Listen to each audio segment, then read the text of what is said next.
함께 보도록 하겠습니다. 욥기입니다. 욥기 23장 10절로 17절까지 말씀입니다. 구약성경 783쪽 어간에 있습니다. 783쪽 어간에 있는 욥기 23장 10절로 17절까지 말씀, 저와 여러분이 한 절씩 교독하시고요. 마지막 절 함께 보시겠습니다.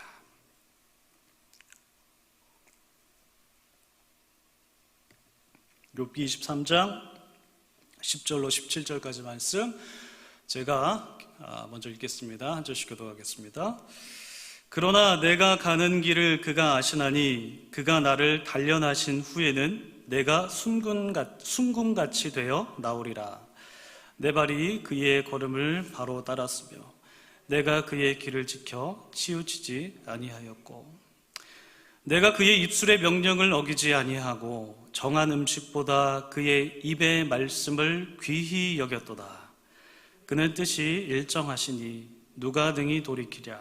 그의 마음에 하고자 하시는 것이면 그것을 행하시나니 그런즉 내게 작정하신 것을 이루실 것이라.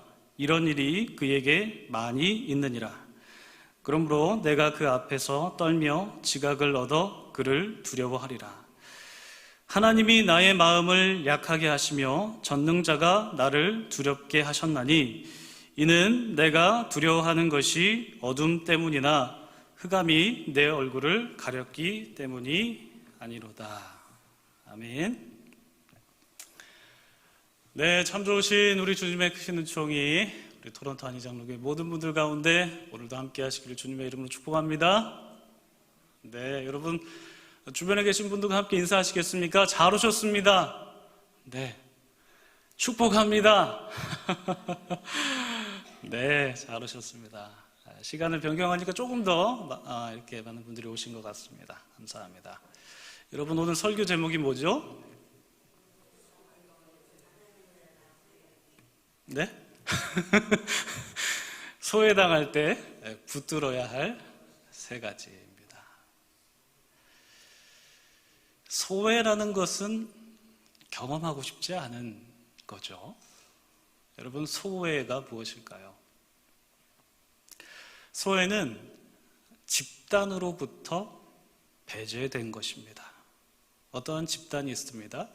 그 집단으로부터 배제가 된 것을 우리가 소외라고 하고, 좀 다르게 표현을 해보면 소속된 곳으로부터 분리가 된 것, 이것을 우리가 소외라고 그렇게 생각하죠.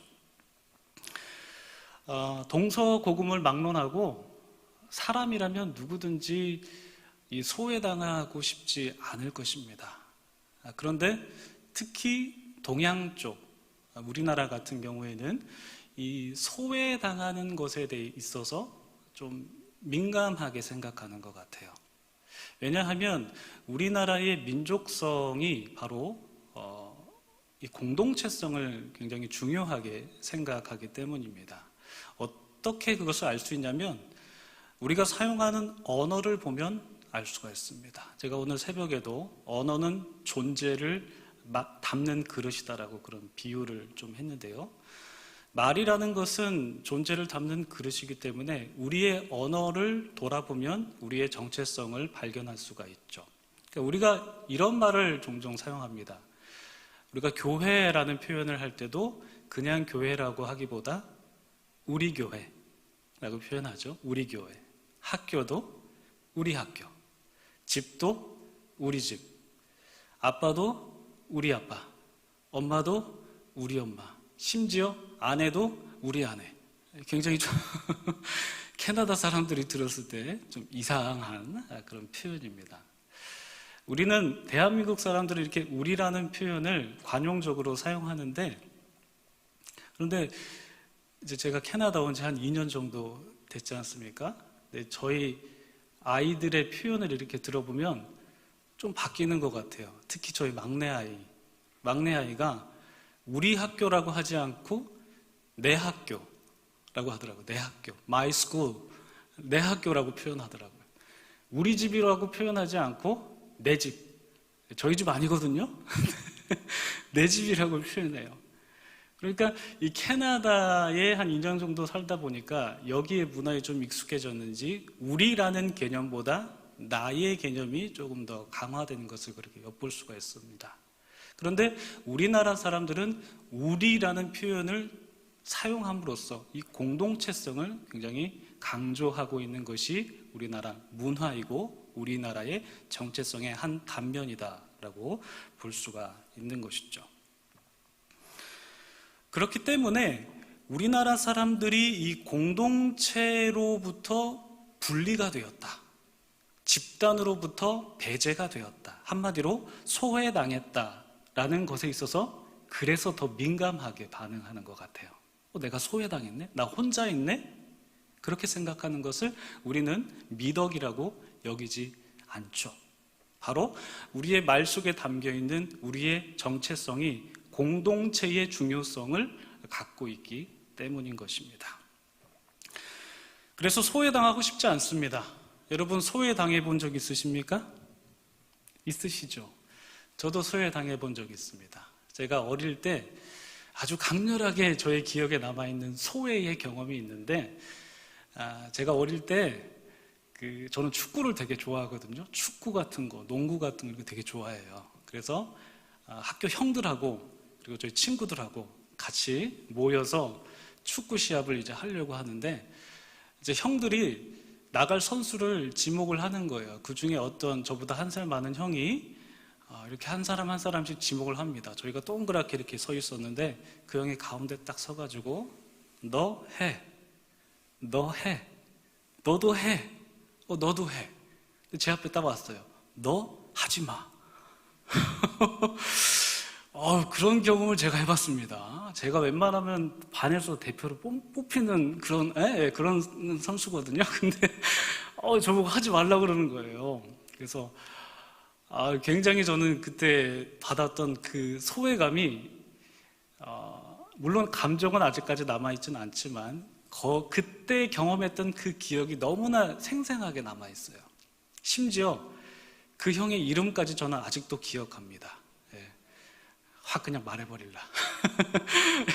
이름까지 기억하고 제가 그때 무엇을 입고 있었는지 어떤 옷을 입고 있었는지 그때 당시 분위기가 어땠는지도 저는 정확하게 기억합니다. 왜 그럴까요? 소외에 대한 경험이 강렬하게 제 마음속에 기억 속에 각인되었기 때문입니다. 소외라는 것은 그렇습니다.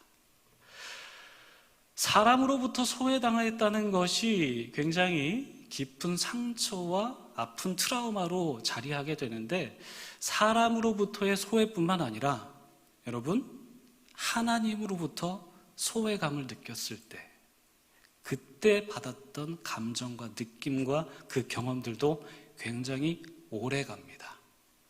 여러분 우리가 오늘 본문을 보는데 욥기를 우리가 보고 있죠. 욥의 인생을 한마디로 표현하자면 어떻게 표현을 할 수가 있을까요? 욥의 인생을 한마디로 표현하자면 소외라고 볼 수가 있습니다. 여러분들 욥의 인생을 잘 아시죠? 욥이 재산을 하루아침에 싹 다 잃어버리게 되었고 자녀들도 하루아침에 죽게 되었고 아내도 떠났고 병을 얻었습니다. 친구들에게도 배제당했습니다. 한마디로 소외를 당한 것입니다. 물질로부터 소외당했습니다. 그의 재산으로부터 소외당했다는 것은 물질로부터 소외를 당한 것이고 자녀로부터 소외당한 것이고 사랑하는 아내로부터 소외당한 것이고 건강으로부터 소외당한 것이고 친구들로부터 소외당한 것이고 궁극적으로 하나님으로부터 소외를 당했습니다. 왜? 하나님께서 아무리 내가 기도해도 응답하지 않으시거든요. 철저하게 욥의 인생은 소외라는 말로 우리가 압축할 수가 있습니다. 그런데 여러분, 욥이 재산과 건강과 친구들로부터 소외를 당했을 때 참 놀라운 것은 욥의 멘탈이 무너졌을까요? 무너지지 않았을까요? 안 무너졌어요. 여러분 욥기를 자세히 읽어보시면 욥이 언제 무너지냐면 하나님으로부터 소외받았다고 생각할 때, 그때 욥이 완전히 무너지거든요. 그러니까 우리가 소외를 당할 때 진짜 사람이라는 존재가 엄청난, 사람이 헤아릴 수 없는 그런 소외감을 느끼는 것은 하나님으로 일하는 신이라는 존재로부터 내가 소외감을 받았을 때, 소외를 당했을 때, 그때 정말 헤아릴 수 없는 수렁에 빠지는 그런 느낌을 사람은 받게 됩니다. 여러분, 오늘 본문 우리가 읽진 않았지만 오늘 본문 한 절 위를 보시면, 두 절 위를 보시면 욥이 이런 고백을 해요. 같이 한번 읽어볼까요? 시작. 그런데 내가 앞으로 가도 그가 아니 계시고 뒤로 가도 보이지 아니하며 그가 왼쪽에서 일하시나 내가 만날 수 없고 그가 오른쪽으로 돌이키시나 배울 수 없구나. 그가 누구일까요? 하나님이시죠. 앞으로 가도 하나님이 보이지 않고 뒤로 가도 하나님이 보이지 않고 왼쪽으로 일하시는 것 같지만 만날 수 없고 오른쪽으로 돌이키나 뵐 수가 없었다, 하나님을. 여러분 대답 안 하셔도 되는데요, 여러분 신앙생활 하시면서 오랜 기간 동안 신앙생활 하셨지 않습니까? 여러분 하나님으로부터 소외받았다고 생각되신 적 있으십니까? 한번 돌이켜보세요. 하나님으로부터 소외받았다. 저는 그런 걸 좀 느껴본 적이 있어요. 그러니까 특별한 일이 있어서가 아니라 하나님께 기도하는데 하나님이 굉장히 멀리 있는 것처럼 느껴지는 거예요. 이유는 잘 모르겠어요. 굉장히 멀리 있는 것처럼 느껴지고 하나님께 기도해도 뭔가 제 느낌이 하나님께서 들으시지 않는 것 같은 그런 생각이 드는 거예요. 그러니까 하나님은 저를 지켜보시고 저의 기도를 듣고 계시겠지만 제가 스스로 생각하기에 그런 마음이 들 때가 있는 거예요. 하나님으로부터 소외감을 느낀 그런 경험이 있었습니다. 굉장히 힘들더라고요. 축구할 때 소외당하는 것보다 더 힘들더라고요. 하나님으로부터의 소외감. 욥이 경험한 소외가 그런 것이 아니었을까 짐작을 한번 해봤습니다. 욥이 이런 마음을 갖고 있지 않았을까. 발톱의 때만큼 정도 공감은 해본 것이 아닐까라는 그런 생각을 한번 해봤습니다. 그런데 여러분, 욥이 하나님께로부터 소외를 당했음에도 불구하고 그가 붙들었던 것이 있습니다. 오늘 말씀이 바로 이 말씀입니다. 붙들었던 게 몇 가지입니까? 3가지입니다. 그 첫 번째가 무엇일까요? 바로 하나님께서 내가 가는 길을 알고 계신다. 소외를 당하면 나는 혼자 됐다고 생각하고 하나님으로부터 분리됐다고 생각하고 하나님으로부터 배제됐다고 생각합니다. 욥이 그렇게 생각했어요. 나는 하나님으로부터 분리됐다, 나는 배제됐다, 나는 소외당했다라고 생각했는데 그럼에도 불구하고 그때 욥이 붙들었던 게 무엇이냐면 하나님께서 나의 길을 아신다. 여러분, 이 고백 여러분 하십니까? 우리 같이 한번 오늘 본문 10절 상반절 읽어보도록 하겠습니다. 같이 한번 읽어볼까요? 시작. 그러나 내가 가는 길을 그가 아시나니. 여러분, 우리에게 이런 고백이 있어야 됩니다. 아무리 힘들고 아무리 어렵고 사람들에게 배제당하고 환경으로부터 소외당하고 심지어 하나님께로부터 내가 소외당했다라고 생각할 그때에도, 그 순간에도 우리가 정말 목숨 걸고 지켜야 되는 그 멘탈, 그것이 무엇이냐면 하나님께서 내 길을 알고 계신다, 나를 알고 계신다, 내가 나아갈 길을 하나님께서 알고 계신다, 이것을 붙들고 있어야 됩니다. 여러분, 우리가 언어에 대해서 한번 생각을 해보면 좋을 것 같습니다. 언어. 여러분, 모든 언어에는 시제가 있죠. 과거 시제, 현재 시제, 그리고 또 어떤 시제 있습니까? 미래 시제가 있습니다. 히브리어도 마찬가지입니다. 우리나라도 마찬가지고 히브리어도 과거형이 있고 현재형이 있고 미래형이 있는데, 그런데 여러분, 히브리어를 공부해 보면 히브리어 문법에서 이 미래형을 미래형이라고 표현하지 않습니다. 뭐라고 표현하냐면 미완료형이라고 표현합니다. 분명히 시제는 미래예요. 근데 표현하기를 미완료형이라고 표현을 합니다. 전승에는 이런 얘기가 있습니다. 왜 미완료형이라고 표현하냐면 이 미래라는 영역은 사람에게 해당되는 사람의 영역이 아니라 이것은 하나님의 영역이기 때문에 그것을 나타내기 위해서 굳이 미래라는 말을 쓰지 않고 미완료형이라는 그런 표현을 사용한다라는 전승이 있다라고 그런 말을 들었습니다. 여러분, 여기에 담겨 있는 히브리인들의 사고는 무엇일까요? 우리에게 있어서 미래라는 것은 그냥 아직 완료되지 않은 하나님의 영역 어떤 것입니다. 그렇게 생각했다는 거예요, 히브리인들은. 미래는 우리의 영역이 아니다. 우리가 볼 수 없는 저 미래는 우리의 영역이 아니라 바로 하나님의 영역이다라는 것을 바로 언어에 그것을 투영시켰다라는 것입니다. 여러분, 우리도 우리의 앞길을 전혀 알 수 없습니다. 한 치 앞도 모른다는 표현이 괜히 있는 것이 아니죠. 우리는 정말 한 치 앞도 모릅니다. 이 예배 시간 1분 1초에 벌어질 일도 우리는 알 수 없고 이 예배당 문을 밖에 나가서면 우리가 어떤 일을 경험하게 될지 우리는 알 수 없습니다. 왜냐하면 그 일은 미완료형이기 때문에, 미래형이기 때문에 우리의 영역이 아니라 하나님의 영역이기 때문에 그렇습니다. 제가 아내랑 종종 이런 얘기를 해요. 우리가 3년 전만 해도 캐나다 오게 될 줄 생각이나 했냐? 진짜 그렇거든요. 생각도 안 했어요. 그냥 제가 이제 또 이전 교회에서 사임할 시기가 돼서 이제 다른 사역지를 알아보다가 제가 다닌 그 학교의 초빙 게시판에 올라온 공고를 보고 그냥 한번 지원해볼까? 물론 기도했습니다, 여러분. 그냥이 아니라 기도하는 마음으로 지원했는데 그렇게 해서 이제 오게 된 거죠. 그래서 우리가 3년 전만 해도 우리가 캐나다 오게 될 걸 우리가 생각이나 했냐 그런 말을 가끔씩 하거든요. 이 말씀을 왜 드리냐면 우리가 한 치 앞도 알 수 없다는 거예요. 한 치 앞은 미완료형이기 때문에 하나님의 영역이기 때문에 그렇다라는 것입니다. 우리는 알 수 없지만 누가 아십니까? 하나님은 아신다. 그겁니다. 여러분, 우리가 민수기 말씀 요즘 나누고 있는데 민수기 10장을 보시면요, 이제 이스라엘 백성들이 시내산에서 이제 어디로 가죠? 가나안으로 이제 이동을 합니다. 이제 광야로 다시 가는데 그때 한 사람이 등장해요. 10장 한 중반부 하반부 쪽에 보면 호밥이라는 사람이 등장해요. 발음을 잘해야 되나요? 호밥. 네, 호박이 아니라 호밥. 호밥이라는 사람 여러분 기억하세요?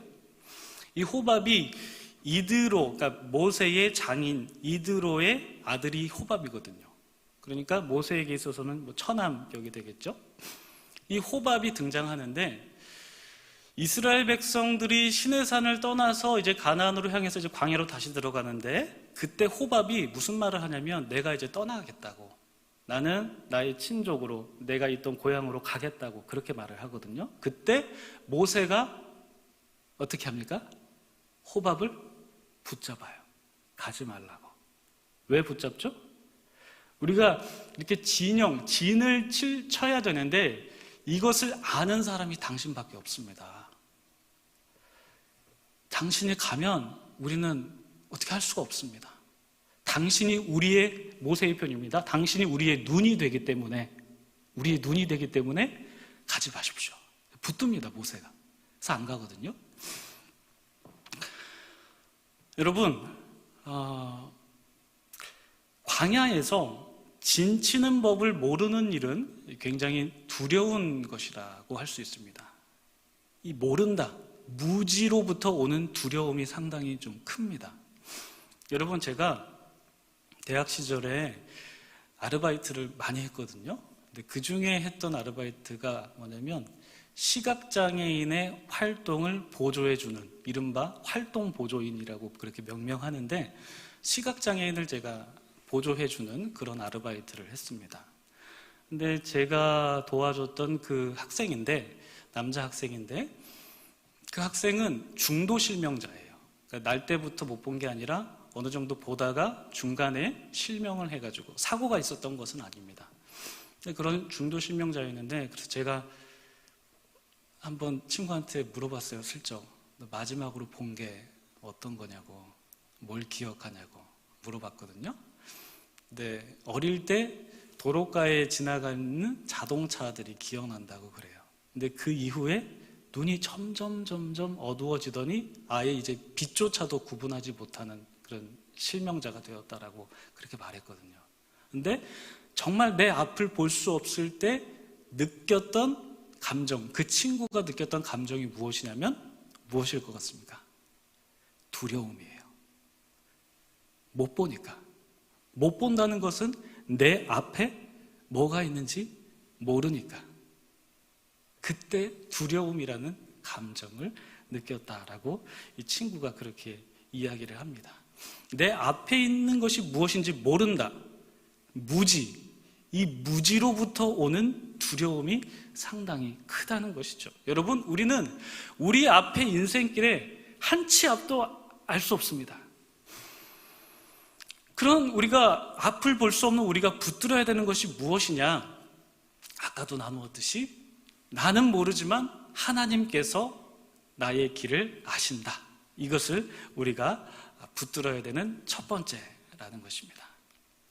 소외당하는 그 순간에도 우리가 이것을 절대 놓치지 말아야 된다. 그렇다면 두 번째는 무엇일까요? 우리가 하나님으로부터 소외당할 때 붙들어야 될 두 번째는 하나님께서 나를 연단시킨다라는 것을 우리는 반드시 기억을 해야 됩니다. 하나님께서 나를 연단시킨다. 우리는 하나님의 연단 중에 많은 것들을 경험하기도 하지만 하나님께서 사람을 연단시키는, 단련시키는 방법 중에 하나가 무엇이냐면 무관심입니다. 하나님은 일부러 무관심하세요. 여러분, 무관심을 받아보셨습니까? 하나님으로부터의 무관심을 느껴보셨습니까? 마음이 약해지고 마음이 두려워집니다. 그때는.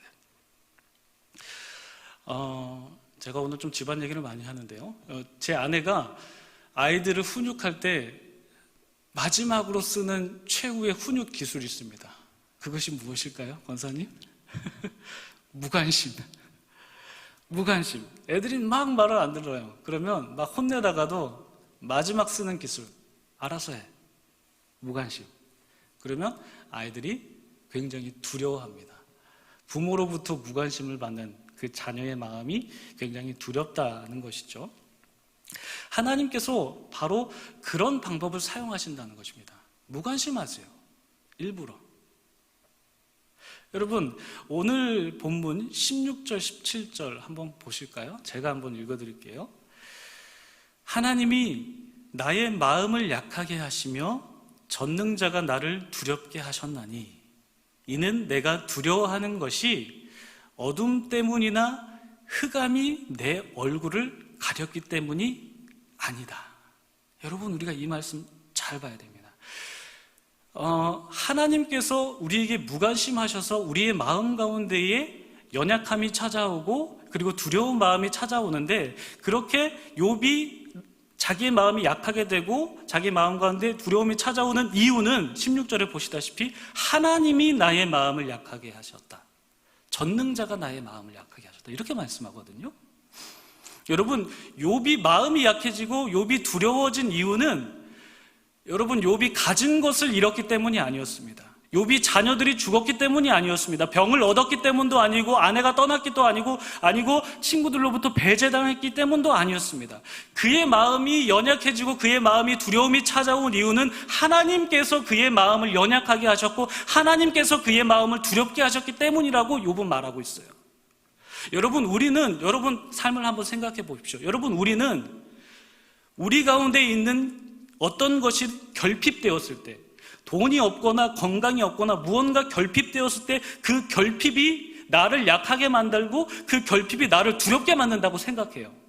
그렇잖아요. 돈이 없어서 우리는 마음이 연약해지고 두려워지고, 그리고 건강을 잃으면 건강이 없어서 우리는 연약해지고 두려워집니다. 우리는 그것 때문에 두려워진다고 생각해요.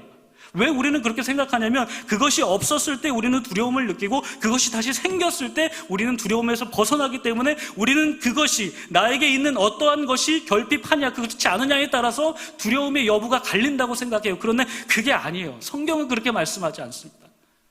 여러분 잘 생각해 보십시오. 돈이 없어도 마음이 강한 사람이 있습니다.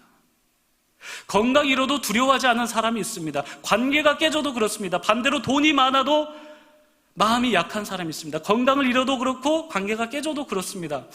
우리의 마음이 약해지고 우리의 마음에 두려움이 찾아오는 이유는 그 이유는 무엇이 결핍되었고 그렇지 않고가 아니라 하나님께서 우리의 마음을 그렇게 만들었기 때문이라는 것을 우리는 깨달아야 돼요. 하나님께서 그렇게 하신다는 것입니다. 결핍돼서 두렵죠. 그런데 그것 때문에 그런 것이 아니라 그것을 통해서 하나님께서 우리 마음 가운데에 연약함을 주시고 우리 마음 가운데에 두려움을 주세요. 그것을 우리의 마음을 주장하시는 분이 하나님이다라는 것을 오늘 본문은 말씀하고 있는 것입니다. 욥이 그것을 경험한 거예요. 하나님이 우리의 마음을 주장하시고 하나님께서 우리의 삶을 주장하신다라는 것을 그는 깨달은 것입니다. 여러분, 하나님께서 우리에게 무관심하셔서 우리를 하나님으로부터 소외시키는 그 이유 무엇일까요? 왜 우리의 마음을 연약하게 만드시고 왜 우리의 마음에 두려움을 주실까요? 왜 우리의 마음 가운데 연약함과 두려움으로 우리를 단련시키시는가? 우리가 기억해야 될 세 번째가 바로 그 이유입니다. 우리 다 같이 한번 읽어볼까요? 시작. 그가 나를 단련하신 후에는 내가 순금같이 되어 나오리라. 단련시킨다는 두 번째 것을 우리가 붙들어야 되는 것이고, 세 번째는 단련시켜서 하나님께서 나를 순금같이 되어서 나오게 하시는 것이구나. 이것을 붙들어야 된다는 것입니다. 이게 붙들어야 될 마지막 세 번째입니다. 하나님께서 왜 나를 소외시키는가? 나의 길은 하나님께서 알 수 있고, 그리고 그 소외를 통하여서 나의 마음을 단련시키는 것이고, 그 단련을 통해서 나를 순금처럼 정금처럼 나오게 하신다는 것을 우리로 하여금 깨닫게 하신다라는 것이죠. 여러분, 그래서 하나님께서 우리를 단련하실 때에는 반드시 뜻이 있습니다. 하나님은 아무런 이유 없이 우리에게 고통을 주지 않으십니다. 하나님께서 우리에게 고통을 주시는 그 이유가 무엇인가? 우리를 소외시키는 이유가 무엇인가? 우리의 마음을 연약하게 만드시고 우리의 마음 가운데 두려움을 주시는 이유는 무엇인가? 바로 우리를 순금같이 나오게 하기 위해서입니다. 믿으십니까? 여러분, 우리에게 이런 믿음이 있었으면 좋겠습니다. 우리가 소외를 당할 때, 물질로부터 소외당할 때, 사람으로부터 소외당할 때, 심지어 하나님으로부터 소외당할 때 우리의 마음이 연약해지고 우리의 마음이 두려움이 찾아오게 되지만, 그때에도 우리가 붙들어야 되는 것이 있다면 나는 나의 길을 알지 못하지만 하나님께서 나의 길을 아신다. 하나님께서 이 소외의 시간을 통하여서 나를 단련시키신다. 이것을 통하여서 나를 순금처럼 만드실 것이다. 여러분, 이런 믿음이 저와 여러분 그리고 우리 모든 토론토 한인장로교회 성도님들 가운데 가득하기를 진심으로 축복합니다. 이런 믿음을 가져서 우리가 하나님의 뜻을 바라며 하나님의 비전을 함께 만들어가는 우리 모든 공동체가 되기를 주님의 이름으로 축복합니다. 오늘은 좀 순서를 바꿔보려고 하는데요, 찬양을 먼저 부르고 우리 함께 기도했으면 좋겠습니다. 오늘 찬양은 찬송가가 아니라 제가 복음성가를 좀 준비했어요. 여러분들도 아마 잘 아실 찬양이세요. 주가 보이신 생명의 길이라는 찬양인데요, 오늘 가사의 내용이 오늘 말씀의 내용이 가사에 잘 담겨 있는 찬양인데, 제가 오랜만에 또 기타 치고 수요예배 또 한번 반주해 볼게요. 여러분 잠깐만 시간을 주시기 바랍니다.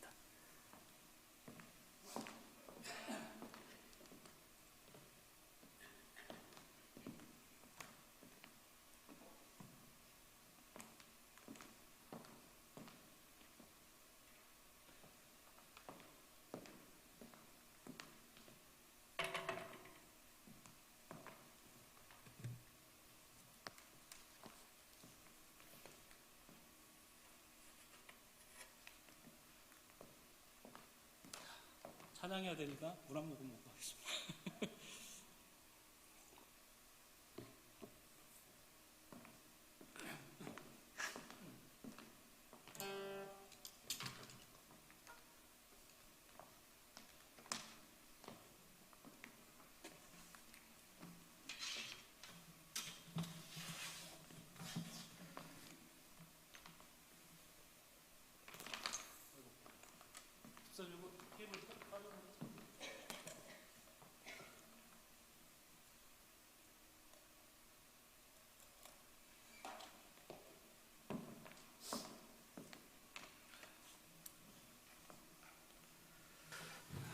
주가 보이신 생명의 길.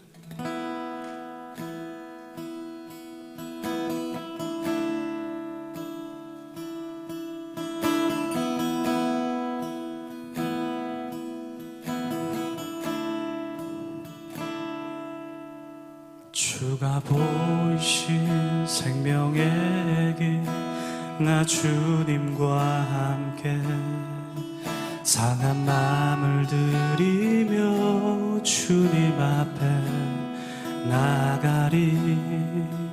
나의 의로움이 되신 주 그 이름 예수, 나의 길이 되신 이름 예수. 주가 보이신 생명의 길, 나 주님과 함께 상한 마음을 들이며 주님 앞에 나가리. 나의 의로움이 되신 주 그 이름 예수, 나의 길이 되신 이름 예수.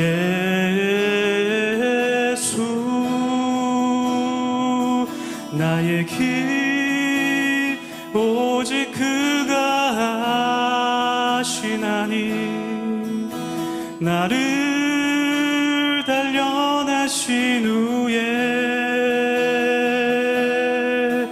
내가 정금같이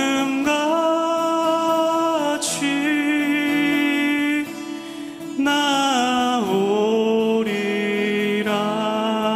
주가 보이신 생명의 길, 나 주님과 함께 상한 마음을 들이며 주님 앞에 나가리.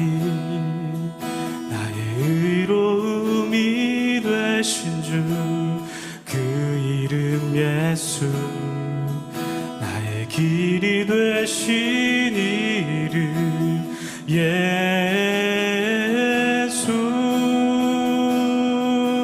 나의 길 오직 그가 하시나니, 나를 단련하신 후에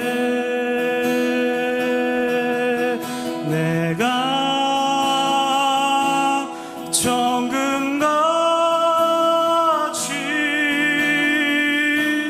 나오리. 나의 길 오직 그가 하시나. 나를 단련하신 후에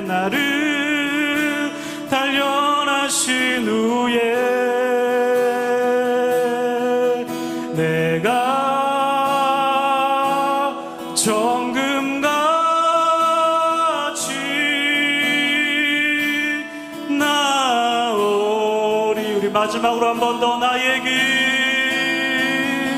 나의 길 오직 그가 하시나니, 나를 단련하신 후에 내가 정금같이 나오리. 우리 교회를 생각하시면서 우리 길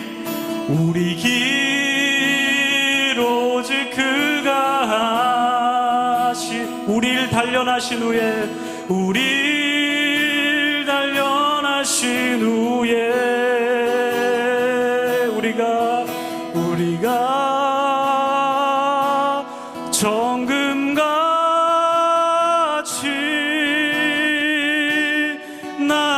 우리 교회를 생각하시면서 한 번 더 마지막으로 고백합니다. 우리 길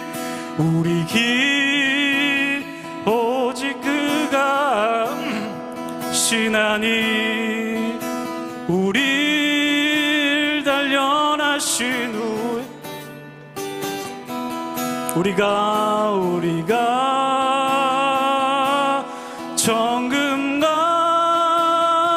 정금같이 나오리라. 우리 함께 오늘 말씀을 생각하시면서 함께 기도하겠습니다.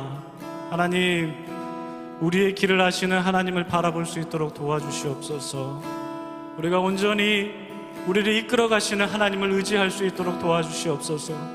우리를 단련시키셨던 주님, 하나님 아버지, 우리의 길을 아시는 주님을 우리가 생각하면서 우리를 정금처럼 순금처럼 만드실 그 하나님을 붙들면서 나아갈 수 있는 우리가 될 수 있도록, 우리 자신이 될 수 있도록 함께 기도하며 나아가겠습니다. 기도하겠습니다. 하나님 감사합니다. 우리 가운데 함께하여 주시는 주님, 우리가 우리의 길을 아는 주님을 붙들기 원합니다. 소외당했다고 생각할 때 하나님, 우리를 단련시키시는 하나님의 뜻을 우리가 바라면서 우리를 결국에는 순금처럼 만드시는 그 주님의 뜻을 기대하는 마음으로 우리가 신앙의 길을, 인생의 길을 걸어갈 수 있도록 도와주시옵소서.